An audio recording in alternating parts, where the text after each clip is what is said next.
ಇವತ್ತು ಕಾರ್ಪೊರೇಟ್ ಕಂಪನಿಗಳು ಏನು ಪೊಲಿಟಿಕಲ್ ಪಾರ್ಟಿಗಳಿಗೆ ಫಂಡ್ ಮಾಡ್ತಾ ಇವೆ, ಇದು ಅತ್ಯಂತ ಅಪಾಯಕಾರಿ ಅಂತ ಹಲವಾರು ದೇಶಗಳಲ್ಲಿ ಪ್ರೂವ್ ಆಗಿದೆ. ಆದರೆ ಮೋದಿಯವರು 2018ರಲ್ಲಿ ಕಾರ್ಪೊರೇಟ್ ಕಂಪ್ನಿಗಳು ಪೊಲಿಟಿಕಲ್ ಪಾರ್ಟಿಗಳಿಗೆ ಫಂಡಿಂಗ್ ಕೊಡಲಿಕ್ಕೆ ಯಾವುದೇ ಅಡೆತಡೆ ಇಲ್ಲದಂಥ ಕಾನೂನನ್ನು, ಪಾಲಿಸಿಯನ್ನು ಜಾರಿ ಮಾಡಿದರು. ಎಲೆಕ್ಟ್ರಲ್ ಬಾಂಡ್ಗಳ ಮೂಲಕ ಪಾರ್ಟಿಗಳಿಗೆ ಬಂದಿರತಕ್ಕಂಥ ಹಣದ ಮೊತ್ತ 9,000 ಕೋಟಿ ರೂಪಾಯಿಗಳಿಗಿಂತ ಹೆಚ್ಚು. ಯಾವ ಪಾರ್ಟಿ ಅಧಿಕಾರದಲ್ಲಿರ್ತದೋ ಆ ಪಾರ್ಟಿಗೆ ಅತಿ ಹೆಚ್ಚು ಹಣ ಡೊನೇಷನ್ ಆಗಿ ಬರುವ ಸಾಧ್ಯತೆ ಇರ್ತದೆ. भाइयों बहनों, मेरा मंत्र है, न खाता हूं न खाने दूंगा. ಸ್ನೇಹಿತರೆ ನಮಸ್ಕಾರ. ನಮ್ಮ ದೇಶದಲ್ಲಿರ್ತಕ್ಕಂಥ ಬಡತನ ಆಗಿರ್ಬೋದು, ಬೆಲೆ ಏರಿಕೆ ಆಗಿರ್ಬೋದು, ನಿರುದ್ಯೋಗ ಆಗಿರ್ಬೋದು, ಮಕ್ಕಳ ಅಪೌಷ್ಟಿಕತೆ ಆಗಿರ್ಬೋದು, ಅಥವಾ ಆಸ್ಪತ್ರೆಗಳ ಸ್ಥಿತಿಗತಿ ಆಗಿರ್ಬೋದು, ಶಿಕ್ಷಣ ವ್ಯವಸ್ಥೆಯ ಸ್ಥಿತಿಗತಿ ಆಗಿರ್ಬೋದು, ಈ ಎಲ್ಲ ಸಮಸ್ಯೆಗಳಿಗೆ ಹಲವಾರು ಕಾರಣಗಳಿದೆ. ಅದರಲ್ಲಿ ಅತಿ ಮುಖ್ಯ ಕಾರಣ ನಮ್ಮ ದೇಶದಲ್ಲಿರ್ತಕ್ಕಂಥ ಭ್ರಷ್ಟಾಚಾರ ಅಂತ ನಿಮಗೂ ಗೊತ್ತು, ನಮಗೂ ಗೊತ್ತು. ಈ ಭ್ರಷ್ಟಾಚಾರ ಅಂದಾಗ ಅದು ತಾಲೂಕು ಆಫೀಸು, RTOನಲ್ಲೋ, ಸಬ್ ರಿಜಿಸ್ಟರ್ ಆಫೀಸಲ್ಲೋ ನಡೀತಕ್ಕಂಥ ನಾವೇನು ಪೆಟ್ಟಿ ಕರಪ್ಷನ್ ಅಂತೀವಿ ಅದಾಗಿರ್ಬೋದು, ಅದು 1000ದಿಂದ ಕೆಲವು ಲಕ್ಷಗಳ ತನಕನೂ ನಡೀತದೆ ಎಷ್ಟೋ ಸಾರಿ. ಇದಕ್ಕಿಂತ ಈ ರೀತಿಯ ಕರಪ್ಷನ್ಗಿಂತ ಅಪಾಯಕಾರಿ ಭ್ರಷ್ಟಾಚಾರ ಯಾವುದು ಅಂತಂದರೆ ಈ ಕಾರ್ಪೊರೇಟ್ ಕಂಪನಿಗಳು ಭಾಗವಹಿಸತಕ್ಕಂಥ ಭ್ರಷ್ಟಾಚಾರ ಅತ್ಯಂತ ಅಪಾಯಕಾರಿಯಾದ ಭ್ರಷ್ಟಾಚಾರ. ಯಾಕೆ ಅಂತಂದರೆ ಅದು ಕೋಟಿಗಳ ಲೆವೆಲಲ್ಲಿ ಇರ್ತದೆ, ಕೋಟಿಗಟ್ಟಲೆ, ಕೆಲವು ಕೋಟಿಗಳು, ಕೆಲವು ನೂರಾರು ಕೋಟಿಗಳ ಲೆವೆಲಲ್ಲಿ ಇರ್ತದೆ ಎಷ್ಟೋ ಸರಿ. ಈ ಕಾರ್ಪೊರೇಟ್ ಕಂಪನಿಗಳು ಹಲವಾರು ಕೋಟಿಗಳನ್ನ ಹಣ ಹೂಡಿ ಭ್ರಷ್ಟಾಚಾರದಲ್ಲಿ ಲಂಚದ ಮೂಲಕ ಆಮಿಷ ಒಡ್ಡಿ ತಮಗೆ ಬೇಕಾದ ಪಾಲಿಸಿಗಳನ್ನ ಸರ್ಕಾರದ ಲೆವೆಲಲ್ಲೇ ತೆಗೆದುಕೊಳ್ತಕ್ಕಂಥದ್ದು, ಮಾಡಿಸ್ತಕ್ಕಂಥದ್ದು, ಮತ್ತು ತಮಗೆ ಸಿಗಬೇಕಾದ ದೊಡ್ಡ ದೊಡ್ಡ ಪ್ರಾಜೆಕ್ಟ್ಗಳನ್ನು ಈ ರೀತಿ ತೆಗೆದುಕೊಳ್ತಕ್ಕಂಥದ್ದು, ಇದು ಅತಿ ದೊಡ್ಡ ಭ್ರಷ್ಟಾಚಾರಕ್ಕೆ ಎಡೆ ಮಾಡಿಕೊಡ್ತದೆ. ಹಾಗಾಗಿ ನಮ್ಮ ಎದುರುಗಡೆ ಕಾಣಿಸ್ತಕ್ಕಂಥ ಭ್ರಷ್ಟಾಚಾರಕ್ಕಿಂತ ಕಾರ್ಪೊರೇಟ್ ಕಂಪ್ನಿಗಳು ಭಾಗವಹಿಸ್ತಕ್ಕಂಥ ಭ್ರಷ್ಟಾಚಾರ ಇನ್ನೂ ದೊಡ್ಡ ಮಟ್ಟದ್ದು. ಅದಕ್ಕಿಂತ ಇನ್ನೂ ಅತ್ಯಂತ ಅಪಾಯಕಾರಿಯಾದ ಭ್ರಷ್ಟಾಚಾರ ಅಂತಂದರೆ ಕಾರ್ಪೊರೇಟ್ ಕಂಪನಿಗಳು ಪೊಲಿಟಿಕಲ್ ಪಾರ್ಟಿಗಳಿಗೆ ಡೊನೇಷನ್ ಅಥವಾ ಫಂಡಿಂಗ್ ಕೊಡುವಂಥದ್ದು. ಯಾಕೆ ಅಂತಂದರೆ ಕಾರ್ಪೊರೇಟ್ ಕಂಪನಿಗಳು ಪೊಲಿಟಿಕಲ್ ಪಾರ್ಟಿಗಳಿಗೆ ನೂರಾರು ಕೋಟಿ ಲೆಕ್ಕದಲ್ಲಿ ಫಂಡಿಂಗ್ ಕೊಟ್ಟು ತಮಗೆ ಅಧಿಕಾರಕ್ಕೆ ಬರ್ತಕ್ಕಂಥ ಪಾರ್ಟಿಯಿಂದ ತಮಗೆ ಬೇಕಾದ ಪಾಲಿಸಿಗಳನ್ನ ಮಾಡಿಸ್ಕೊಳ್ತವೆ. ಆದರೆ ಈ ರೀತಿ ಆಗುವ ಒಂದು ಪ್ರೋಸೆಸ್ನಲ್ಲಿ ಅದು ಭ್ರಷ್ಟಾಚಾರ ಅಂತ ಅನ್ನಿಸ್ಕೊಳ್ಳಲ್ಲ. ಅದು corporate funding to political parties ಅಥವಾ corporate donation to political parties ಅಂತ ಅನ್ನಿಸ್ಕೊಳ್ತದೆ. ಹಾಗಾಗಿ ಭ್ರಷ್ಟಾಚಾರ ಅಂತಲೇ ಅನ್ನಿಸ್ಕೊಳ್ದೇನೆ ಕಾನೂನಿನ ಚೌಕಟ್ಟಿನ ಒಳಗಡೆಯೇ 10,000 ಕೋಟಿ ರೂಪಾಯಿಗಳನ್ನ, ಕೋಟ್ಯಾಂತರ ರೂಪಾಯಿಗಳನ್ನ ಈ ರೀತಿ ಪೊಲಿಟಿಕಲ್ ಪಾರ್ಟಿಗಳಿಗೆ ಕೊಟ್ಟು ತಮಗೆ ಬೇಕಾದ ಕೆಲಸ ಮಾಡಿಸ್ಕೊಳ್ಳೋದಿದೆಯಲ್ಲ, ಅಂದರೆ ಭ್ರಷ್ಟಾಚಾರ ಮಾಡಿದರೂ ಕೂಡ ಭ್ರಷ್ಟಾಚಾರ ಅನ್ನಿಸ್ಕೊಳ್ಳದೇ ಇರತಕ್ಕಂಥ ಒಂದು ಪ್ರಕ್ರಿಯೆ ಇದೆಯಲ್ಲ. ಹಾಗಾಗಿ ಕಾರ್ಪೊರೇಟ್ ಕಂಪ್ನಿಗಳು ಪೊಲಿಟಿಕಲ್ ಪಾರ್ಟಿಗಳಿಗೆ ಕೊಡ್ತಕ್ಕಂಥ ಹಣ ಏನಿದೆ ಫಂಡಿಂಗ್ ರೂಪದಲ್ಲಿ, ಇದು ಅತ್ಯಂತ ಅಪಾಯಕಾರಿ ಭ್ರಷ್ಟಾಚಾರ ಅಂತ ನಿಸ್ಸಂಶಯವಾಗಿ ಹೇಳ್ಬೋದು ನಾವು. ಇದಕ್ಕೆ ಹಲವಾರು ಉದಾಹರಣೆಗಳು ಪ್ರಪಂಚದಾದ್ಯಂತ ಇವೆ, ಹಲವಾರು ಅಧ್ಯಯನಗಳು ನಡೆದೋಗಿವೆ. ಹಾಗಾಗಿ ನಾವು ಯಾವ್ಯಾವ ವಿಷಯಗಳನ್ನ ಭ್ರಷ್ಟಾಚಾರ ಅಂತ ನೋಡ್ತೀವೋ ಆ ಎಲ್ಲ ಭ್ರಷ್ಟಾಚಾರಗಳಲ್ಲಿ ಭ್ರಷ್ಟಾಚಾರ ಅಂತ ಮೇಲ್ನೋಟಕ್ಕೆ ಅನಿಸಿಕೊಳ್ಳದೆ ಕಾನೂನಿನ ಅಡಿಯಲ್ಲಿಯೇ ಈ ರೀತಿ ಪೊಲಿಟಿಕಲ್ ಪಾರ್ಟಿಗಳಿಗೆ ಫಂಡಿಂಗ್ ಕೊಡ್ತಕ್ಕಂಥ ಕೆಲಸ ಮಾಡ್ತಾವಲ್ಲ ಕಾರ್ಪೊರೇಟ್ ಕಂಪ್ನಿಗಳು, ಇದು ಅತ್ಯಂತ ಅಪಾಯಕಾರಿ, ಇಡೀ ದೇಶಕ್ಕೆ ಅಪಾಯಕಾರಿಯಾದಂಥ ಭ್ರಷ್ಟಾಚಾರ ಅಂತ ನಾವು ಯಾವುದೇ ಸಂಶಯಕ್ಕೆ ಎಡೆ ಇಲ್ಲದೆ ಹೇಳ್ಬೋದು. ಇದೆಲ್ಲದರ ಅರಿವು ನಮ್ಮ ಪ್ರಧಾನಮಂತ್ರಿ ನರೇಂದ್ರ ಮೋದಿಯವ್ರಿಗೆ ಇರೋದ್ರಿಂದಲೇ ಅವರು ಕಡೆಯ 10 ವರ್ಷಗಳಲ್ಲಿ ಹಲವಾರು ಬಾರಿ, ಅಂದರೆ ಅವರಿಗೆ ಭ್ರಷ್ಟಾಚಾರ ಈ ದೇಶದ ಅತಿ ದೊಡ್ಡ ಸಮಸ್ಯೆ ಅಥವಾ ಈ ದೇಶದ ಹಲವಾರು ಸಮಸ್ಯೆಗಳಿಗೆ ಭ್ರಷ್ಟಾಚಾರ ಕಾರಣ ಅಂತ ಗೊತ್ತಿರೋದ್ರಿಂದ 10 ವರ್ಷಗಳಲ್ಲಿ ಹಲವಾರು ಬಾರಿ ಪದೇ ಪದೇ ಹೇಳ್ತಾ ಇರ್ತಾರೆ, ಭ್ರಷ್ಟಾಚಾರದ ವಿರುದ್ಧ ಮಾತಾಡ್ತಾ ಇರ್ತಾರೆ. ನಾ ಕಾವುಂಗ ನಾ ಕಾನೆ ದೂಂಗ ಅಂತ ಹೇಳ್ತಾ ಇರ್ತಾರೆ. ನಾನು ತಿನ್ನುವುದೂ ಇಲ್ಲ, ತಿನ್ನಲು ಬಿಡುವುದೂ ಇಲ್ಲ. भाइयों बहनों, मेरा मंत्र है, न खाता हूं न खाने दूंगा. ನಾನು ಲಂಚ ತೆಗೆದುಕೊಳ್ಳುವುದಿಲ್ಲ, ತೆಗೆದುಕೊಳ್ಳಲು ಬಿಡುವುದಿಲ್ಲ, ಭ್ರಷ್ಟಾಚಾರ ಮಾಡುವುದಿಲ್ಲ, ಭ್ರಷ್ಟಾಚಾರ ಮಾಡಲು ಬಿಡುವುದೂ ಇಲ್ಲ ಅಂತ ಹಲವಾರು ಬಾರಿ, ನೂರಾರು ಸಾರಿ ಹೇಳ್ತಾ ಬಂದಿದ್ದಾರೆ. ಆದರೆ ಮೋದಿಯವರು ಭ್ರಷ್ಟಾಚಾರ ಮಾಡಲು ಬಿಡುವುದೂ ಇಲ್ಲ ಅಂತ ಏನು ಪದೇ ಪದೇ ಹೇಳ್ಕೊಂಡ್ಬಂದಿದ್ದಾರೋ ಅದಕ್ಕೆ ತಕ್ಕನಾಗಿ ಅವರು ಭ್ರಷ್ಟಾಚಾರವನ್ನು ಈ ದೇಶದಲ್ಲಿ ಕಡಿಮೆ ಮಾಡಲಿಕ್ಕೆ ಪ್ರಯತ್ನ ಪಟ್ಟಿದ್ದಾರೆಯೇ ಅಂತ ನಾವು ವಾಸ್ತವವನ್ನು ನೋಡೋಕ್ಕೋದ್ರೆ ನಮ್ಮ ಕಣ್ಣಿಗೆ ಸಿಗುವ ಚಿತ್ರಣವೇ ಬೇರೆ.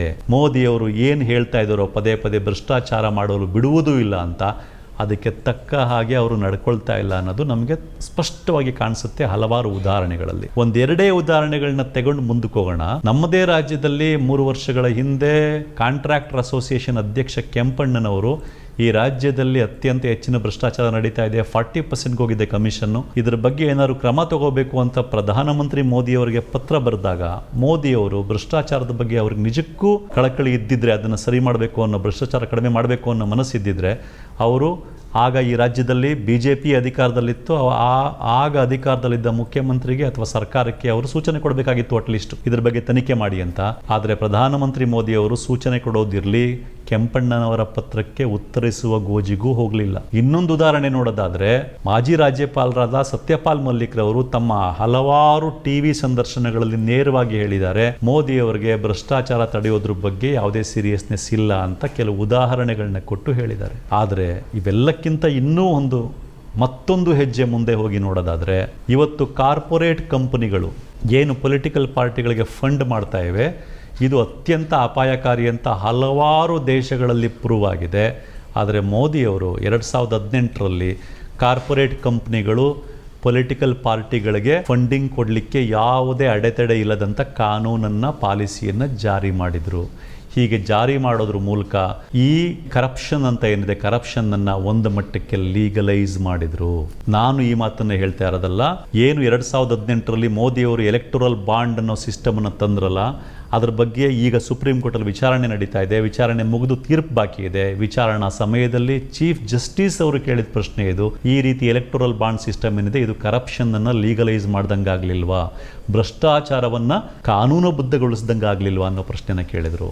ಸೊ ನಾವು ಈ ವಿಡಿಯೋದಲ್ಲಿ ಮೋದಿಯವರು ಭ್ರಷ್ಟಾಚಾರವನ್ನು ನಿಜಕ್ಕೂ ತಡೀತಾ ಇದ್ದಾರಾ ಅಥವಾ ಭ್ರಷ್ಟಾಚಾರಕ್ಕೆ ಉತ್ತೇಜನ ಕೊಡ್ತಾ ಇದ್ದಾರಾ ಅಂತ ನೋಡೋ ಪ್ರಯತ್ನ ಪಡ್ತಾ ಇದ್ದೀವಿ. ಅದನ್ನು ನಾವು ಮೋದಿಯವರು ಏನು ಕರಪ್ಷನ್ನನ್ನೇ ಲೀಗಲೈಸ್ ಮಾಡಿದಂಥ ಒಂದು ಎಲೆಕ್ಟ್ರಲ್ ಬಾಂಡ್ ಸಿಸ್ಟಮ್ನ 2018ರಲ್ಲಿ ಜಾರಿಗೆ ತಂದ್ರಲ್ಲ, ಅದರ ಹಿನ್ನೆಲೆಯಲ್ಲಿ ಮೋದಿಯವರು ಭ್ರಷ್ಟಾಚಾರವನ್ನು ಸೀರಿಯಸ್ ಆಗಿ ತಡೆಯೋ ಮನಸ್ಸಿದೆಯಾ ಅವರಿಗೆ ಅಥವಾ ಉತ್ತೇಜನ ಮಾಡ್ತಾ ಇದ್ದಾರೆ ಅನ್ನೋದನ್ನು ಚರ್ಚೆ ಮಾಡೋ ಪ್ರಯತ್ನ ಪಡೋಣ. ಆ ಡೀಟೇಲ್ ಚರ್ಚೆಗೆ ಹೋಗೋಕ್ಕೂ ಮೊದಲು, ಎಲೆಕ್ಟೋರಲ್ ಬಾಂಡ್ಸ್ ವಿಷಯಕ್ಕೆ ಹೋಗೋಕ್ಕೂ ಮೊದಲು ಕೆಲವು ಉದಾಹರಣೆಗಳನ್ನ ನೋಡ್ಕೊಂಬರೋಣ. ನೋಡಿ, ಲೌಕಾಸ್ ಕಾರಾ ಬಾರ್ಬೌನಿಸ್ ಅನ್ನುವ ಒಬ್ಬ ರಿಸರ್ಚರು ಶಿಕಾಗೋ ಯೂನಿವರ್ಸಿಟಿಯಲ್ಲಿ ವರ್ಕ್ ಮಾಡ್ತಾ ಇದ್ದಂಥವ್ರು ಒಂದು ರಿಸರ್ಚ್ ಪೇಪರ್ ಪಬ್ಲಿಷ್ ಮಾಡ್ತಾರೆ, $1 1 vote ಅಂತ. ಆ ರಿಸರ್ಚ್ ಪೇಪರ್ ಪಬ್ಲಿಷ್ ಮಾಡುವಾಗ ಅವರು ಸ್ಟಡಿ ಮಾಡಿದ್ದು OECD ದೇಶಗಳನ್ನ. OECD ಅಂತಂದರೆ organisation of economic cooperation and development ಅಂತ. ಈ OECD-ನಲ್ಲಿ 38-39 ದೇಶಗಳಿದೆ. ಬಹುತೇಕ ದೇಶಗಳು ಮುಂದುವರೆದ ದೇಶಗಳು, ಬಹುತೇಕ ದೇಶಗಳು ಯುರೋಪಿಯನ್ ದೇಶಗಳು, ಜೊತೆಗೆ ಆಸ್ಟ್ರೇಲಿಯಾ ಇದೆ, ನ್ಯೂಜಿಲೆಂಡ್ ಇದೆ. ಈ ದೇಶಗಳಲ್ಲಿನ ಗಿನಿ ಇಂಡೆಕ್ಸ್ ಬಗ್ಗೆ ಸ್ಟಡಿ ಮಾಡ್ತಾರೆ. ಗಿನಿ ಇಂಡೆಕ್ಸ್ ಅಂದರೆ ಏನಂತಂದರೆ, ಯಾವುದೇ ಒಂದು ದೇಶದ ಸಮಾಜದಲ್ಲಿರ್ತಕ್ಕಂಥ ಅಸಮಾನತೆಯನ್ನು, ಸಂಪತ್ತಿನ ಹಂಚಿಕೆಯಲ್ಲಿ ಆಗಿರ್ತಕ್ಕಂಥ ಅಸಮಾನತೆಯನ್ನು ಸ್ಟಡಿ ಮಾಡಿ ತೋರಿಸುವಂಥ, ಅಸಮಾನತೆ ಎಷ್ಟಿದೆ ಅಂತ ತೋರಿಸುವಂಥ ಇಂಡೆಕ್ಸ್ನ ನಾವು ಗಿನಿ ಇಂಡೆಕ್ಸ್ ಅಂತ ಕರಿತೀವಿ. ಈ ರಿಸರ್ಚರು ಆ ಗಿನಿ ಇಂಡೆಕ್ಸ್ನ ಸ್ಟಡಿ ಮಾಡ್ತಾರೆ OECD ದೇಶಗಳಲ್ಲಿ. ಅದನ್ನು ಸ್ಟಡಿ ಮಾಡಿ ಅವರ ಅಧ್ಯಯನಗಳ ಮೂಲಕ ಕಂಡುಕೊಂಡಿರ್ತಕ್ಕಂಥದ್ದೇನು ಅಂತಂದರೆ, ಈ OECD ದೇಶಗಳಲ್ಲಿ ಯಾವ ದೇಶದಲ್ಲಿ ಕಾರ್ಪೊರೇಟ್ ಕಂಪನಿಗಳು ಪೊಲಿಟಿಕಲ್ ಪಾರ್ಟಿಗಳಿಗೆ ಫಂಡಿಂಗ್ ಮಾಡಲಿಕ್ಕೆ ಯಾವುದೇ ಅಡೆತಡೆ ಇಲ್ಲವೋ, ಯಾವ ದೇಶಗಳಲ್ಲಿ ಕಾರ್ಪೊರೇಟ್ ಕಂಪನಿಗಳು ಪೊಲಿಟಿಕಲ್ ಪಾರ್ಟಿಗಳಿಗೆ ಡೊನೇಷನ್ ಕೊಡಲಿಕ್ಕೆ ರಿಸ್ಟ್ರಿಕ್ಷನ್ಸ್ ಕಡಿಮೆ ಇದೆಯೋ ಅಥವಾ ರಿಸ್ಟ್ರಿಕ್ಷನ್ಸ್ ಇಲ್ವೋ, ಅಂಥ ದೇಶಗಳಲ್ಲಿ ಅಸಮಾನತೆ ತುಂಬ ಜಾಸ್ತಿ ಇದೆ ಅನ್ನುವುದನ್ನು ತಮ್ಮ ಅಧ್ಯಯನದ ಮೂಲಕ ಕಂಡುಕೊಂಡಿದ್ದಾರೆ. ಇದು ಒಂದು ಉದಾಹರಣೆ. ಇನ್ನು ಅಮೆರಿಕಾದ ಕೇಸಿಗೆ ಬಂದರೆ, ಅಮೆರಿಕಾದಲ್ಲಿರತಕ್ಕಂಥ ಅತಿ ಶ್ರೀಮಂತರು, ಅಲ್ಟ್ರಾ ರಿಚ್ ಪೀಪಲ್ ಅಂತ ಕರಿಬೋದು, ಅವರ ಸಂಖ್ಯೆ ಇಡೀ ದೇಶದ ಜನಸಂಖ್ಯೆಯಲ್ಲಿ ಕೇವಲ 0.01%. ಈ ಅತಿ ಶ್ರೀಮಂತರು 1980ಸಲ್ಲಿ ಪೊಲಿಟಿಕಲ್ ಪಾರ್ಟಿಗಳಿಗೆ ಕೊಡ್ತಾ ಇದ್ದ ಫಂಡಿಂಗ್ನ ಮೊತ್ತ ಹತ್ತತ್ರ 15%. ಅಂದರೆ ಒಟ್ಟು ಪೊಲಿಟಿಕಲ್ ಪಾರ್ಟಿಗಳಿಗೆ ಏನು ಫಂಡಿಂಗ್ ಬರ್ತಾ ಇತ್ತೋ ಅದರಲ್ಲಿ 15% ಅಷ್ಟು ಫಂಡಿಂಗು ಅತಿ ಶ್ರೀಮಂತರಿಂದ ಬರ್ತಾ ಇತ್ತು. ಅತಿ ಶ್ರೀಮಂತರು ಅಂದರೆ ಬರೀ ವ್ಯಕ್ತಿಗಳಲ್ಲ, ದೊಡ್ಡ ದೊಡ್ಡ ಕಾರ್ಪೊರೇಟ್ ಕಂಪ್ನಿಗಳು ಸೇರಿಕೊಂಡು. ಅತಿ ಶ್ರೀಮಂತರು ಅಂದಾಗ ಕಾರ್ಪೊರೇಟ್ ಕಂಪ್ನಿಗಳು ಓನರ್ಗಳು ಮತ್ತೊಂದು ಆಗಿರ್ತಾರೆ. ಸೊ 1980ಸಲ್ಲಿ ಒಟ್ಟು ಪೊಲಿಟಿಕಲ್ ಫಂಡಿಂಗಲ್ಲಿ 15% ಅಷ್ಟು ಫಂಡಿಂಗು ಅಮೆರಿಕಾದಲ್ಲಿ ಅತಿ ಶ್ರೀಮಂತರಿಂದ ಬರ್ತಾ ಇತ್ತು. 2016ರ ಹೊತ್ತಿಗೆ ಈ ಮೊತ್ತ 40%ಗೆ ಜಾಸ್ತಿ ಆಯಿತು. ಅಂದರೆ ಒಟ್ಟು ಪೊಲಿಟಿಕಲ್ ಫಂಡಿಂಗ್ನಲ್ಲಿ 40% ಅಷ್ಟು ಫಂಡಿಂಗು ಈ ಅತಿ ಶ್ರೀಮಂತರಿಂದ, ದೊಡ್ಡ ದೊಡ್ಡ ಕಾರ್ಪೊರೇಟ್ ಕಂಪ್ನಿಗಳಿಂದ ಅಮೆರಿಕನ್ ಪೊಲಿಟಿಕಲ್ ಪಾರ್ಟಿಗಳಿಗೆ ಬರೋಕ್ಕೆ ಶುರುವಾಯಿತು. 15%ಇಂದ 40%ಗೆ ಜಾಸ್ತಿ ಆಯಿತು 1980ಇಂದ 2016ಗೆ.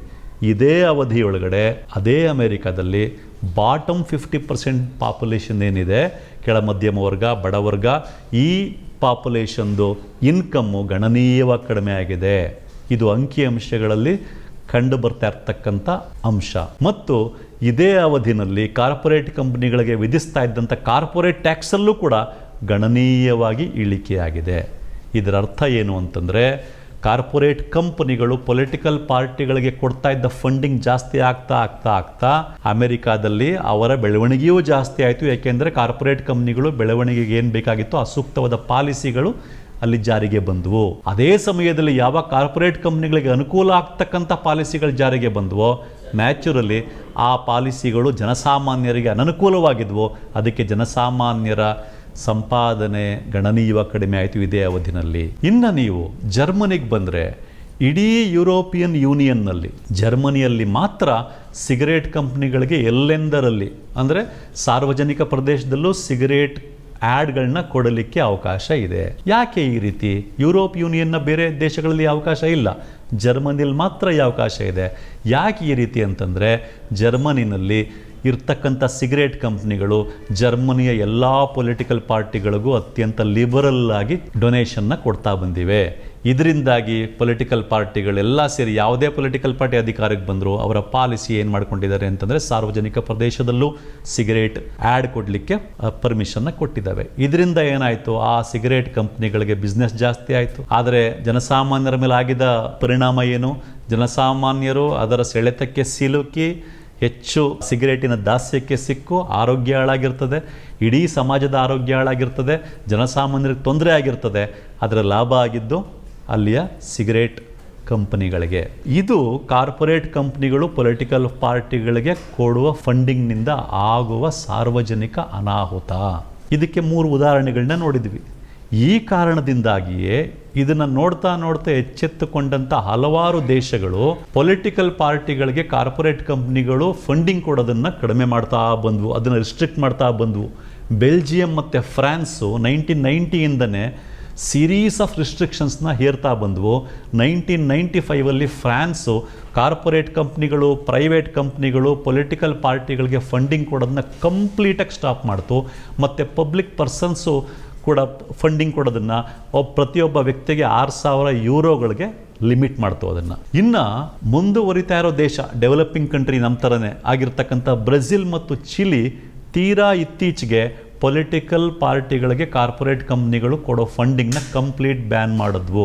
ಯಾಕೆ ಅಂತಂದರೆ, ಈ 2 ದೇಶಗಳಲ್ಲಿ ಪೆಟ್ರೋಬ್ರಾಸ್ ಅನ್ನೋ ಪೆಟ್ರೋಲಿಯಂ ಕಂಪನಿ ಅಲ್ಲಿಯ ಪೊಲಿಟಿಕಲ್ ಪಾರ್ಟಿಗಳಿಗೆ ದೊಡ್ಡ ಮೊತ್ತವನ್ನು ಡೊನೇಷನ್ ಆಗಿ ಕೊಟ್ಟು ಅದರಿಂದ ಅಧಿಕಾರಕ್ಕೆ ಬಂದ ಪಾರ್ಟಿಗಳಿಂದ ತನಗೆ ಬೇಕಾದ ಪಾಲಿಸಿಗಳನ್ನ ಮಾಡಿಕೊಂಡು, ಹಾಗಾಗಿ ದೊಡ್ಡ ಸ್ಕ್ಯಾಂಡಲ್ಗಳಾಗಿ ಕಡೆಗೆ ಇದನ್ನು ತಡಿಬೇಕು ಅಂತೇಳಿ ಬ್ರೆಜಿಲ್ ಮತ್ತು ಚಿಲಿ ತಮ್ಮ ದೇಶಗಳಲ್ಲಿ ಕಾರ್ಪೊರೇಟ್ ಕಂಪ್ನಿಗಳು ಪೊಲಿಟಿಕಲ್ ಪಾರ್ಟಿಗಳಿಗೆ ಕೊಡ್ತಿದ್ದಂಥ ಡೊನೇಷನ್ ಅಥವಾ ಫಂಡಿಂಗ್ನ ಕಂಪ್ಲೀಟ್ ಬ್ಯಾನ್ ಮಾಡೋದು.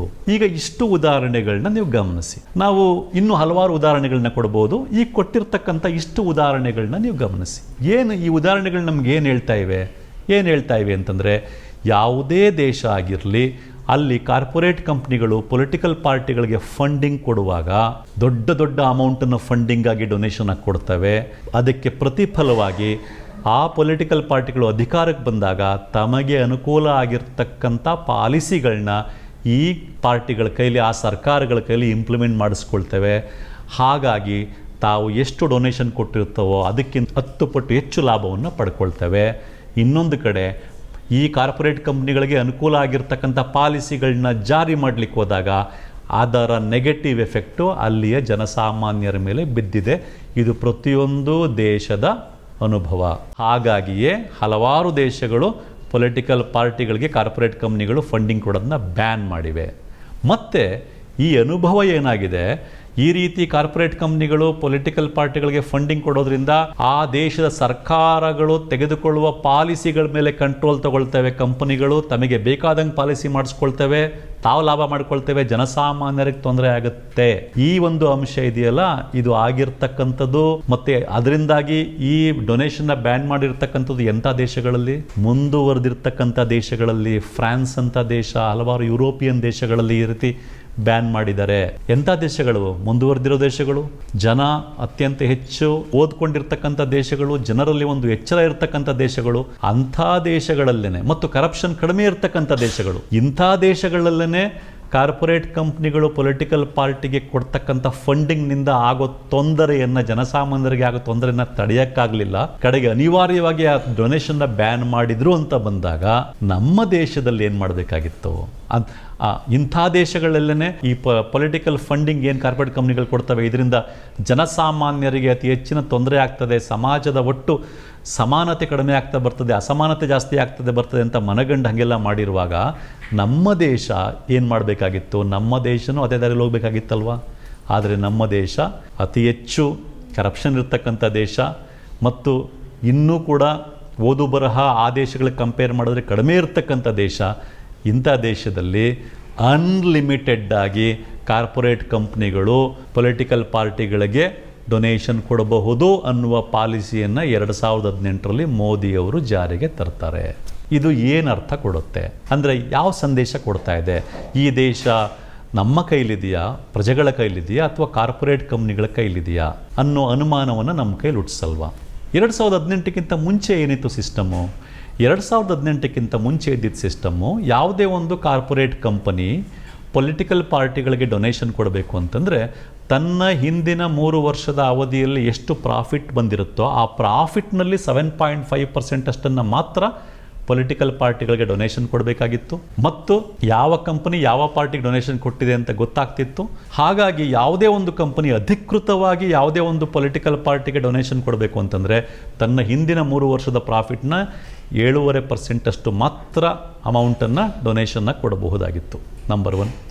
ಇನ್ನೂ ಒಂದೇನಿತ್ತು ಅಂತಂದರೆ, ಯಾವುದೇ ಒಂದು ಫಾರಿನ್ ಬೇಸ್ಡ್ ಕಂಪನಿ ಡೊನೇಷನ್ ಕೊಡಬೇಕು ಇಂಡಿಯಾದ ಪೊಲಿಟಿಕಲ್ ಪಾರ್ಟಿಗಳಿಗೆ ಅಂತಂದರೆ ಆ ಫಾರಿನ್ ಬೇಸ್ಡ್ ಕಂಪ್ನಿಯ ಬ್ರ್ಯಾಂಚ್ ಒಂದು ಇಂಡಿಯಾದಲ್ಲಿ ಇರಲೇಬೇಕಾಗಿತ್ತು. ಹಾಗಿದ್ದರೆ ಮಾತ್ರ ಅದು ತನ್ನ ಬ್ರ್ಯಾಂಚ್ ಮೂಲಕ ಅಥವಾ ತನ್ನ ಸಬ್ಸಿಡಿಯರಿ ಮೂಲಕ ಡೊನೇಷನ್ ಕೊಡಬಹುದಾಗಿತ್ತು, ಇಲ್ಲಾಂದರೆ ಕೊಡಲಿಕ್ಕೆ ಸಾಧ್ಯ ಇರಲಿಲ್ಲ. ಆದರೆ 2018ರಲ್ಲಿ ಮೋದಿಯವರು ಈ ಎಲೆಕ್ಟೋರಲ್ ಬಾಂಡ್ ಮೂಲಕ ಇದನ್ನು ಚೇಂಜ್ ಮಾಡಿದ್ರು. ಈ ರೂಲ್ಸ್ನ ಎಲೆಕ್ಟ್ರಲ್ ಬಾಂಡನ್ನು ಇಂಟ್ರೊಡ್ಯೂಸ್ ಮಾಡೋದ್ರ ಮೂಲಕ. ಅದಕ್ಕೆ ಮುಂಚೆ 2017ರಲ್ಲಿ ಅರುಣ್ ಜೇಟ್ಲಿ ಅವರು 3 ಅಮೆಂಡ್ಮೆಂಟ್ಗಳನ್ನ ಮಾಡಿದರು, 3 ಆ್ಯಕ್ಟ್ಗಳನ್ನ ಚೇಂಜ್ ಮಾಡಿದರು. ಒಂದು ಇನ್ಕಮ್ ಟ್ಯಾಕ್ಸ್ ಆ್ಯಕ್ಟಲ್ಲಿ ಒಂದು ಚೇಂಜ್ ಮಾಡಿದರು. ಏನಂತಂದರೆ ಪೊಲಿಟಿಕಲ್ ಪಾರ್ಟಿಗಳು ತಮಗೆ ಬರ್ತಕ್ಕಂಥ ಡೊನೇಷನ್ ಆಗಿರ್ಬೋದು, ಇನ್ಕಮ್ ಆಗಿರ್ಬೋದು, ಅದಕ್ಕೆ ಯಾವುದೇ ಲೆಕ್ಕ ಕೊಡುವಂತಿಲ್ಲ ಅಂತ. 2ನೇದು ಕಂಪನೀಸ್ ಆ್ಯಕ್ಟಲ್ಲಿ ಒಂದು ಚೇಂಜನ್ನು ಮಾಡಿದರು.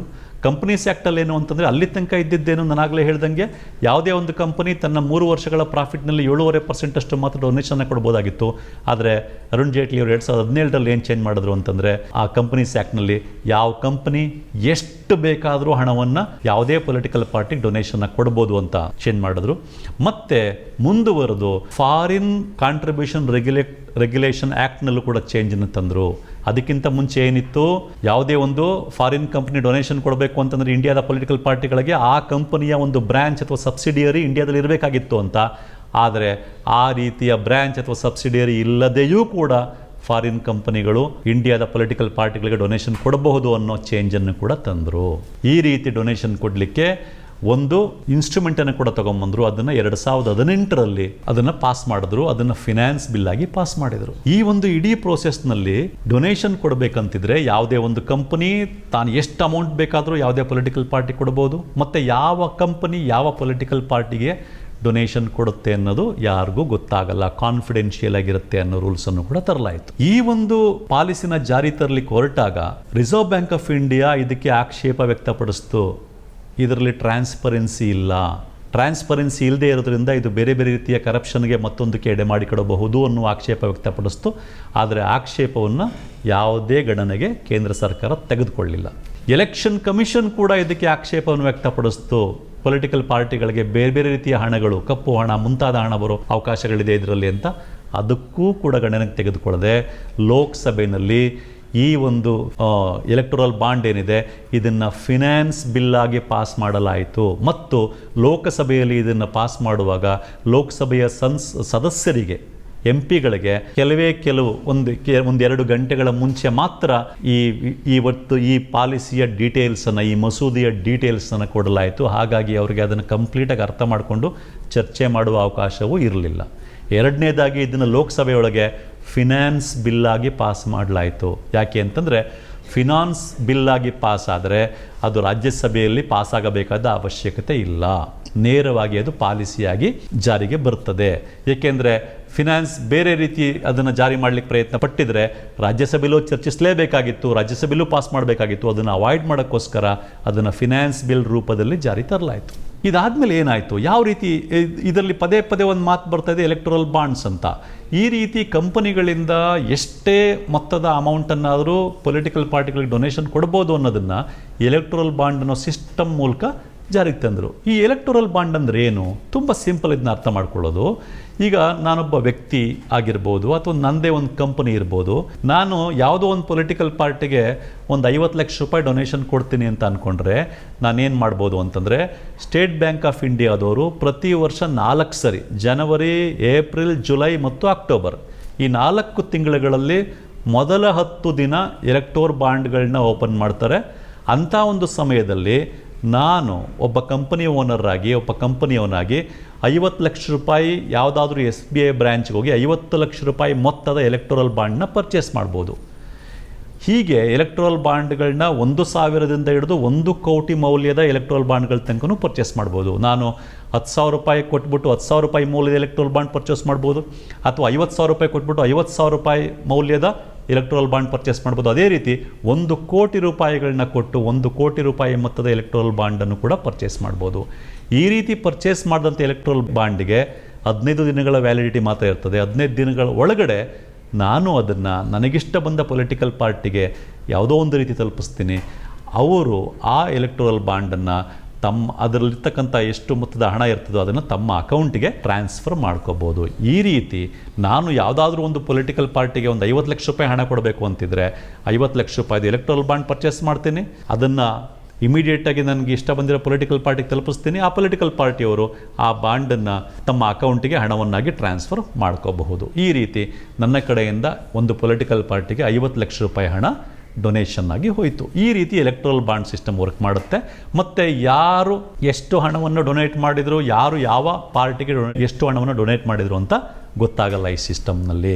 ಯಾಕೆ ಅಂತಂದರೆ, ಗೊತ್ತಾಗೋಕ್ಕೆ ಮೇಲ್ನೋಟಕ್ಕೆ ಇರ್ತಕ್ಕಂಥ ಒಂದೇ ಅವಕಾಶ ಏನು ಅಂತಂದರೆ, ನಾನು ಉದಾಹರಣೆಗೆ 50 ಲಕ್ಷ ರೂಪಾಯಿ ಎಲೆಕ್ಟ್ರಲ್ ಬಾಂಡ್ ತೊಗೊಂಡು ಅದನ್ನು ಯಾವುದೋ ಒಂದು ಪೊಲಿಟಿಕಲ್ ಪಾರ್ಟಿಗೆ ಪ್ರೆಸೆಂಟ್ ಮಾಡಿ, ಪೋಸ್ಟಲ್ಲೋ ಇನ್ನೊಂದರಲ್ಲೋ ಪ್ರೆಸೆಂಟ್ ಮಾಡಿ ಬಂದ ಮೇಲೆ ನಾನು ಆ ಪೊಲಿಟಿಕಲ್ ಪಾರ್ಟಿ ಕಾಂಟ್ಯಾಕ್ಟ್ ಮಾಡಿಬಿಟ್ಟು, ನಾನು ಇಂತಿಂಥ ಕಂಪನಿಯವನು, ನಾನು ನಿಮ್ಮ ಪಾರ್ಟಿಗೆ 50 ಲಕ್ಷ ರೂಪಾಯಿ ಡೊನೇಷನ್ ಹಿಂಗೆ ಕೊಟ್ಟಿದ್ದೀನಿ, ಇಂಥ ದಿನ ಬಾಂಡ್ ಕೊಟ್ಟಿದ್ದೀನಿ ಅಂತ ಹೇಳಿದ್ರೆ ಗೊತ್ತಾಗುತ್ತೆ, ಹೌದು ಇಂಥವ್ರು ಇಷ್ಟು ಕೊಟ್ಟಿದ್ದಾರೆ ಅಂತ. ಆ ರೀತಿ ಮಾತ್ರ ಗೊತ್ತಾಗ್ಲಿಕ್ಕೆ ಚಾನ್ಸ್ ಇದೆ ಮೇಲ್ನೋಟಕ್ಕೆ.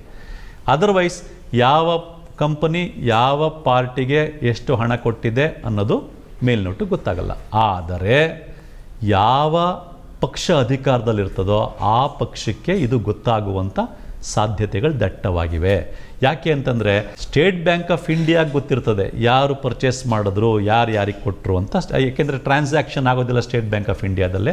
ಮತ್ತು ಸ್ಟೇಟ್ ಬ್ಯಾಂಕ್ ಆಫ್ ಇಂಡಿಯಾ ಕೇಂದ್ರ ಸರ್ಕಾರದ ಅಡಿನಲ್ಲೇ ಬರೋದ್ರಿಂದ ಕೇಂದ್ರ ಸರ್ಕಾರ ಮನಸ್ಸು ಮಾಡಿದ್ರೆ, ಯಾವ ಪಕ್ಷ ಅಧಿಕಾರದಲ್ಲಿರ್ತದೋ ಆ ಪಕ್ಷ ಮನಸ್ಸು ಮಾಡಿದ್ರೆ ಯಾವ ಕಂಪನಿ ಯಾವ ಪಕ್ಷಕ್ಕೆ ಎಷ್ಟು ಡೊನೇಷನ್ ಕೊಟ್ಟಿದೆ ಅಂತ ತಿಳ್ಕೊಳ್ಳೋದು ದೊಡ್ಡ ವಿಷಯ ಅಲ್ಲ. ಹೀಗಾಗಿಯೇ ಎಲೆಕ್ಟೋರಲ್ ಬಾಂಡ್ಗಳ ಮೇಲಿನ ಕೇಸ್ ಚರ್ಚೆ ನಡೀತಾ ಇದ್ದಾಗ ಸುಪ್ರೀಂ ಕೋರ್ಟಲ್ಲಿ ಚೀಫ್ ಜಸ್ಟಿಸ್ ಅವರು ಸಾಲಿಸಿಟರ್ ಜನರಲ್ಗೆ ಇದೇ ಮಾತು ಕೇಳ್ತಾರೆ, ಇದು ಪಾರ್ಷಿಯಲಿ ಕಾನ್ಫಿಡೆನ್ಷಿಯಲ್ ಅಲ್ವಾ? It is not completely confidential, it is partially confidential. ಯಾಕೆಂದರೆ ಅಧಿಕಾರದಲ್ಲಿರ್ತಕ್ಕಂಥ ಪಕ್ಷಕ್ಕೆ ಯಾವ ಕಂಪನಿ ಯಾರಿಗೆ ಡೊನೇಷನ್ ಕೊಟ್ಟರು ಅಂತ ತಿಳ್ಕೊಳ್ಳೋ ಸಾಧ್ಯತೆ ಇರ್ತದೆ ಅನ್ನೋ ಮಾತನ್ನು ಹೇಳಿದ್ದಾರೆ. ಇಷ್ಟು ಎಲೆಕ್ಟೋರಲ್ ಬಾಂಡ್ ವಿಷಯ. ಇದರ ಸುತ್ತಮುತ್ತ ಇರ್ತಕ್ಕಂಥ ಒಂದು ಅಂಶಗಳನ್ನ ನಾವು ಗಮನಿಸ್ತಾ ಹೋಗೋಣ. ಮೊದಲನೇದಾಗಿ ನೋಡಿ, ಯಾವ ಪಾರ್ಟಿ ಅಧಿಕಾರದಲ್ಲಿರ್ತದೋ ಆ ಪಾರ್ಟಿಗೆ ಅತಿ ಹೆಚ್ಚು ಹಣ ಡೊನೇಷನ್ ಆಗಿ ಬರುವ ಸಾಧ್ಯತೆ ಇರ್ತದೆ. ಈಗಿನ ಲೆಕ್ಕ ತಗೊಂಡ್ರು ಕೂಡ ಎಲೆಕ್ಟೋರಲ್ ಬಾಂಡ್ಗಳು ಇಂಟ್ರೊಡ್ಯೂಸ್ ಆದ್ಮೇಲೆ ಇಲ್ಲಿ ತನಕ ಎಲೆಕ್ಟೋರಲ್ ಬಾಂಡ್ಗಳ ಮೂಲಕ ಪಾರ್ಟಿಗಳಿಗೆ ಬಂದಿರತಕ್ಕಂಥ ಹಣದ ಮೊತ್ತ 9,000 ಕೋಟಿ ರೂಪಾಯಿಗಳಿಗಿಂತ ಹೆಚ್ಚು. ಅದರಲ್ಲಿ ಮೋರ್ ದ್ಯಾನ್ 50% ಅಷ್ಟು ಹಣ ಬಿಜೆಪಿ ಪಾರ್ಟಿಗೆ ಬಂದಿದೆ. ಇದು ಅಧಿಕೃತ ದಾಖಲೆಗಳಿಂದ ಸಿಕ್ಕಿರ್ತಕ್ಕಂಥ ಒಂದು ವಿಚಾರ. ಒಂದು. ಎರಡನೇದು, ನಿಮ್ಗೆ ಇನ್ನೂ ಒಂದು ಪ್ರಶ್ನೆ ಬರ್ಬೋದು, ಈ ಎಲೆಕ್ಟ್ರಲ್ ಬಾಂಡ್ಗಳ ಮೂಲಕ ಡೊನೇಟ್ ಮಾಡೋವಂಥವ್ರು ಕಂಪ್ನಿಗಳೇ ಯಾಕಾಗಿರಬೇಕು? ನಿಮ್ಮಂಥ ಜನಗಳು ಡೊನೇಟ್ ಮಾಡಿರ್ಬೋದಲ್ಲ ಅಂತ. ಆದರೆ ಅಸೋಸಿಯೇಷನ್ ಫಾರ್ ಡೆಮಾಕ್ರೆಟಿಕ್ ರಿಫಾರ್ಮ್ಸ್ ADRನವರು ತೆಗೆದಿರ್ತಕ್ಕಂಥ ದಾಖಲೆಗಳ ಪ್ರಕಾರ ಇಲ್ಲಿಯ ತನಕ ಎಲೆಕ್ಟೋರಲ್ ಬಾಂಡ್ಗಳಿಂದ ಪೊಲಿಟಿಕಲ್ ಪಾರ್ಟಿಗಳಿಗೆ ಏನು ಹಣ ಡೊನೇಟ್ ಆಗಿದೆಯೋ ಅದರಲ್ಲಿ 95% ಹಣ ಅಥವಾ 95% ಎಲೆಕ್ಟೋರಲ್ ಬಾಂಡ್ಗಳ ಮೌಲ್ಯ 1 ಕೋಟಿ. ಅಂದರೆ 9,000 ಕೋಟಿಗಿಂತ ಹೆಚ್ಚು ಹಣ ಎಲೆಕ್ಟೋರಲ್ ಬಾಂಡ್ಗಳ ಮೂಲಕ ಬಂದಿದ್ರೆ ಅದರಲ್ಲಿ 9,000 ಕೋಟಿ ರೂಪಾಯಿಯಷ್ಟು ಹಣ 1 ಕೋಟಿ ಮೌಲ್ಯದ ಎಲೆಕ್ಟ್ರಲ್ ಬಾಂಡ್ಗಳ ಮೂಲಕನೇ ಬಂದಿದೆ. ನೀವೇ ಯೋಚನೆ ಮಾಡಿ, 1 ಕೋಟಿಯಷ್ಟು ಹಣವನ್ನ ಪೊಲಿಟಿಕಲ್ ಪಾರ್ಟಿಗಳಿಗೆ ಡೊನೇಟ್ ಮಾಡುವಷ್ಟು ಸ್ಥಿತಿನಲ್ಲಿ ನಾವಾಗ್ಲಿ ನೀವಾಗ್ಲಿ ಇದೀವ ಅಂತ. ಈ ದೇಶದಲ್ಲಿ ಇವತ್ತು ಕೂಡ 80 ಕೋಟಿ ಜನರಿಗೆ ಮುಂದಿನ 5 ವರ್ಷಗಳ ಕಾಲ ಫ್ರೀ ಆಹಾರ ಧಾನ್ಯ ಕೊಡ್ತೀವಿ ಅಂತ ಪ್ರಧಾನಮಂತ್ರಿಯೇ ಅನೌನ್ಸ್ ಮಾಡಿದ್ದಾರೆ. ಅಂತಹ ಪರಿಸ್ಥಿತಿಯಲ್ಲಿ ನಮ್ಮ ದೇಶದ ಬಹುಸಂಖ್ಯಾತರಿದ್ದಾರೆ. ಹೀಗಿರುವಾಗ ನಮ್ಮಂತವರು ನಿಮ್ಮಂತವರು ಬಹುಸಂಖ್ಯಾತರು 1 ಕೋಟಿ ಹಣವನ್ನ ಡೊನೇಟ್ ಮಾಡಲಿಕ್ಕೆ ಸಾಧ್ಯನೇ? ಹಾಗಾಗಿ ಈ ಎಲೆಕ್ಟ್ರಲ್ ಬಾಂಡ್ಗಳ ಮೂಲಕ ಡೊನೇಟ್ ಏನಾಗಿದೆ ಪೊಲಿಟಿಕಲ್ ಪಾರ್ಟಿಗಳಿಗೆ, ಅದು ಪಕ್ಕಾ ಕಾರ್ಪೊರೇಟ್ ಕಂಪನಿಗಳಿಂದ ಡೊನೇಟ್ ಆಗಿರ್ತಕ್ಕಂಥ ಹಣ. ಮತ್ತು ಯಾವುದೋ ಒಂದು ಕಾರ್ಪೊರೇಟ್ ಕಂಪನಿ 10 ಕೋಟಿ ಡೊನೇಟ್ ಮಾಡಬೇಕು ಅಂತಿದ್ರೆ 1 ಕೋಟಿ ಮೌಲ್ಯದ 10 ಎಲೆಕ್ಟ್ರಲ್ ಬಾಂಡ್ಗಳನ್ನ ಪರ್ಚೇಸ್ ಮಾಡಿರುತ್ತದೆ. ಇನ್ಯಾವುದೋ ಒಂದು ಕಾರ್ಪೊರೇಟ್ ಕಂಪನಿ 150 ಕೋಟಿ ಡೊನೇಟ್ ಮಾಡಬೇಕು ಅಂತಿದ್ರೆ 1 ಕೋಟಿ ಮೌಲ್ಯದ 150 ಎಲೆಕ್ಟ್ರಲ್ ಬಾಂಡ್ಗಳನ್ನ ಪರ್ಚೇಸ್ ಮಾಡಿರ್ತದೆ. ಇದು ವಿಷಯ. ಸೊ 2 ಪಾಯಿಂಟ್ಗಳು ನಮ್ಮ ಗಮನಕ್ಕೆ ಇಲ್ಲಿ. ಮೊದಲನೇದಾಗಿ ಎಲೆಕ್ಟ್ರಲ್ ಬಾಂಡ್ಗಳ ಮೂಲಕ ಪೊಲಿಟಿಕಲ್ ಪಾರ್ಟಿಗಳಿಗೆ ಡೊನೇಟ್ ಮಾಡ್ತಾ ಇರ್ತಕ್ಕಂಥದ್ದು ಮೇನ್ಲಿ ಕಾರ್ಪೊರೇಟ್ ಕಂಪನಿಗಳು. ಎರಡನೇದು, ಈ ಡೊನೇಷನ್ ನಲ್ಲಿ ಅತಿ ಹೆಚ್ಚು ಪಾಲು ಹೋಗ್ತಾ ಇರ್ತಕ್ಕಂಥದ್ದು ಆಡಳಿತದಲ್ಲಿರ್ತಕ್ಕಂಥ ಬಿಜೆಪಿ ಪಾರ್ಟಿಗೆ. ಮೂರನೇ ಮುಖ್ಯ ಅಂಶ ಏನು ಅಂತಂದ್ರೆ 2018ರಲ್ಲಿ ಕೇಂದ್ರ ಸರ್ಕಾರ ಈ ಪಾಲಿಸಿ ತರಕ್ಕೂ ಮೊದಲು ಫಾರಿನ್ ನಲ್ಲಿರೋ ಕಂಪನಿಗಳು ಇಂಡಿಯಾದ ಪೊಲಿಟಿಕಲ್ ಪಾರ್ಟಿಗಳಿಗೆ ಡೊನೇಟ್ ಮಾಡಬೇಕು ಅಂತಂದ್ರೆ ಅವುಗಳ ಬ್ರಾಂಚ್ ಅಥವಾ ಒಂದು ಸಬ್ಸಿಡಿಯರಿ ಇಂಡಿಯಾದಲ್ಲಿ ಇರಬೇಕಾಗಿತ್ತು. ಆದರೆ ಇವರು ಫಾರಿನ್ ಕಾಂಟ್ರಿಬ್ಯೂಷನ್ ರೆಗ್ಯುಲೇಷನ್ ಆಕ್ಟ್ಗೆ ಅಮೆಂಡ್ಮೆಂಟ್ ತಂದು ಆ ರೀತಿ ಏನು ಅವಶ್ಯಕತೆ ಇಲ್ಲದೇನೂ ಕೂಡ ಫಾರಿನ್ ಕಂಪ್ನಿಗಳು ಡೊನೇಷನ್ ಮಾಡ್ಬೋದು ಅನ್ನೋ ರೂಲ್ನ ತಂದರು. ಮತ್ತು ಅದನ್ನು 2014ಕ್ಕಿಂತ ಮುಂಚೆ ಬಂದಿದ್ದ ಡೊನೇಷನ್ಗಳಿಗೂ ಕೂಡ ಅಪ್ಲೈ ಮಾಡಿದ್ರು. ಈ ರೀತಿ ಮಾಡಿದ್ರಿಂದ ಏನು ಅಂತಂದರೆ, ಯಾವುದೇ ಒಂದು ಫಾರಿನ್ ಕಂಪನಿ ಇಂಡಿಯಾದಲ್ಲಿರೋ ಪೊಲಿಟಿಕಲ್ ಪಾರ್ಟಿಗಳಿಗೆ ಡೊನೇಷನ್ ಕೊಡಬೇಕು ಅಂತಂದರೆ ತನ್ನ ಬ್ರಾಂಚ್ ಇಂಡಿಯಾದಲ್ಲಿ ಇಲ್ಲದೆ ಹೋದ್ರೂ ಕೂಡ ಡೊನೇಷನ್ ಕೊಡ್ಬೋದು. ಯಾವ ರೀತಿ ಕೊಡುತ್ತೆ? ಅದು ಶೆಲ್ ಕಂಪ್ನಿಗಳ ಮೂಲಕ ಕೊಡುತ್ತೆ. ಶೆಲ್ ಕಂಪ್ನಿಗಳು ಅಂದರೆ ಏನು ಅಂತ ಡೀಟೇಲ್ ಆಗಿ ನಾವು ಹಿಂಡನ್ಬರ್ಗ್ ವಿಡಿಯೋದಲ್ಲಿ ಡಿಸ್ಕಸ್ ಮಾಡಿದ್ದೀವಿ, ನೀವು ಅದನ್ನು ನೋಡ್ಬೋದು. ಬ್ರೀಫಾಗಿ ಹೇಳಬೇಕು ಅಂದರೆ, ಶೆಲ್ ಕಂಪನಿ ಅಂದರೆ ಹಿಂದೆ ಮುಂದೆ ಏನೂ ಗೊತ್ತಿಲ್ತಕ್ಕಂಥ, ಯಾರು ಓನರ್ ಇದ್ದು ಅದರ ಬಿಸ್ನೆಸ್ ಏನೂ ಗೊತ್ತಿಲ್ಲದೆ ಇರತಕ್ಕಂಥ ಕಂಪ್ನಿಗಳನ್ನ ಶೆಲ್ ಕಂಪ್ನಿಗಳು ಅಂತೀವಿ. ಇಂಥ ಶೆಲ್ ಕಂಪ್ನಿಗಳ ಮೂಲಕ ಫಾರಿನ್ನಲ್ಲಿರೋ ಕಂಪ್ನಿಗಳು ನಮ್ಮ ಪೊಲಿಟಿಕಲ್ ಪಾರ್ಟಿಗಳಿಗೆ ಡೊನೇಷನ್ ಮಾಡಬಹುದು. ನೋಡಿ, ಒಂದು ಕಡೆ ಮೋದಿಯವರು ಬ್ಲ್ಯಾಕ್ ಮನಿ ತೊಗೊಂಬರ್ತೀವಿ ಅಂತ ಹೇಳಿದ್ರು, ಮತ್ತೆ ಬ್ಲ್ಯಾಕ್ ಮನಿ ಇಂಡಿಯಾಕ್ಕೆ ಪುನಃ ಬಂದು ಸರ್ಕ್ಯುಲೇಟ್ ಆಗ್ತಾ ಇರೋದಕ್ಕೆ ರೌಂಡ್ ಟ್ರಿಪ್ಪಿಂಗ್ ಕಾರಣ, ಮಾರಿಷಸ್ಸು ಮುಂತಾದ ಕಡೆ ಆಗ್ತಿರ್ತಕ್ಕಂಥ ರೌಂಡ್ ಟ್ರಿಪ್ಪಿಂಗ್ ಕಾರಣ, ಅದನ್ನು ತಡಿಬೇಕು ಅಂತಲೂ ಹೇಳಿದ್ರು. ಆ ರೌಂಡ್ ಟ್ರಿಪ್ಪಿಂಗ್ ಮೂಲಕ ಏನು ಬ್ಲ್ಯಾಕ್ ಮನಿ ಇಂಡಿಯಾದೊಳಗಡೆ ಸರ್ಕ್ಯುಲೇಟ್ ಆಗ್ತಾ ಇದೆಯೋ ಅದು ಆಗ್ತಾ ಇರೋದೇ ಶೆಲ್ ಕಂಪ್ನಿಗಳ ಮೂಲಕ. ಆದರೆ ಅದೇ ಶೆಲ್ ಕಂಪ್ನಿಗಳ ಮೂಲಕ ಪೊಲಿಟಿಕಲ್ ಪಾರ್ಟಿಗಳಿಗೆ ಡೊನೇಷನ್ ಕೊಡುವಂಥ ರೂಲ್ಸನ್ನು ಇವರು ಅಧಿಕೃತಗೊಳಿಸಿದ್ರು. ಇಲ್ಲಿ ಅರ್ಥ ಮಾಡ್ಕೊಳ್ಳಿ. ಮತ್ತು ಇಲ್ಲಿ ಇನ್ನೂ ಒಂದು ವಿಷಯ ಏನು ಅಂತಂದರೆ, ಎಲೆಕ್ಟೋರಲ್ ಬಾಂಡ್ಗಳ ಮೂಲಕ ಇಲ್ಲಿಯ ತನಕ ಪೊಲಿಟಿಕಲ್ ಪಾರ್ಟಿಗಳಿಗೆ ಏನು ಹಣ ಬಂದಿದೆಯೋ ಅದರಲ್ಲಿ 66% ಹಣ ಅನ್ನೋನ್ ಸೋರ್ಸಸ್ಗಳಿಂದ ಬಂದಿದೆ. ಇದು ಕೂಡ ಅಸೋಸಿಯೇಷನ್ ಆಫ್ ಡೆಮಾಕ್ರೆಟಿಕ್ ರಿಫಾರ್ಮ್ಸ್ ADRನವರು ತೆಗೆದಿಟ್ಟಿರ್ತಕ್ಕಂಥ ದಾಖಲೆ ಸಹಿತ ಅಂಶ. ಅನ್ನೋನ್ ಸೋರ್ಸ್ಗಳಿಂದ ಬಂದಿದ್ದರೆ ಅರ್ಥ ಏನು ಅಂತಂದರೆ, ಇದೇ ಶೆಲ್ ಕಂಪ್ನಿಗಳಿಂದ ಬಂದಿದೆ, ಅದು ಬ್ಲ್ಯಾಕ್ ಮನಿ ಮತ್ತೊಂದು ಬಂದು ಈಗ ಅಧಿಕೃತ ಪೊಲಿಟಿಕಲ್ ಪಾರ್ಟಿಯ ಮನಿಯಾಗಿದೆ.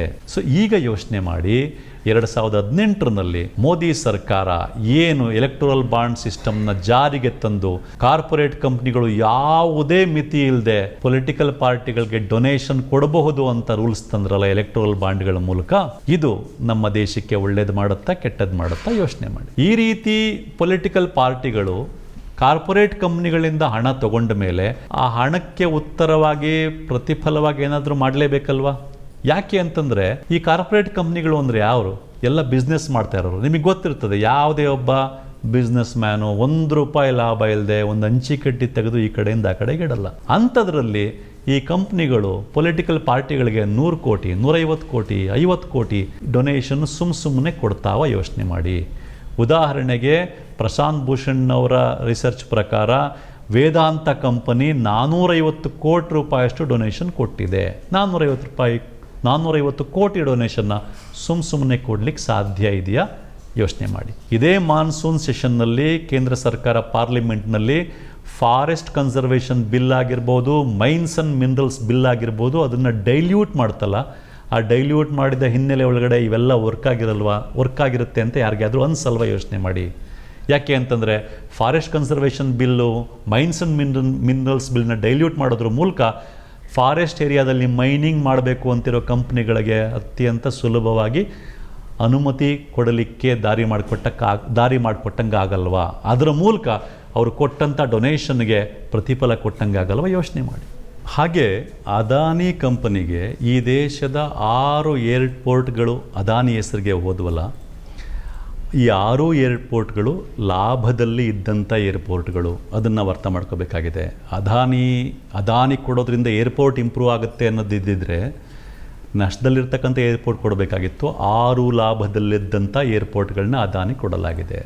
ಅದೇ ರೀತಿ ಫಾರ್ಮರ್ಸ್ ಬಿಲ್ ಏನು ಸುಗ್ರೀವಾಜ್ಞೆ ಮೂಲಕ ಜಾರಿಗೆ ತಂದರು ಕೆಲವು ಕಾರ್ಪೊರೇಟ್ ಕಂಪ್ನಿಗಳಿಗೆ ಲಾಭ ಮಾಡಲಿಕ್ಕೆ ಅಂತೇಳಿ, ಆ ವಿಷಯನೂ ನಿಮಗೆ ನೆನಪಲ್ಲಿರ್ತದೆ.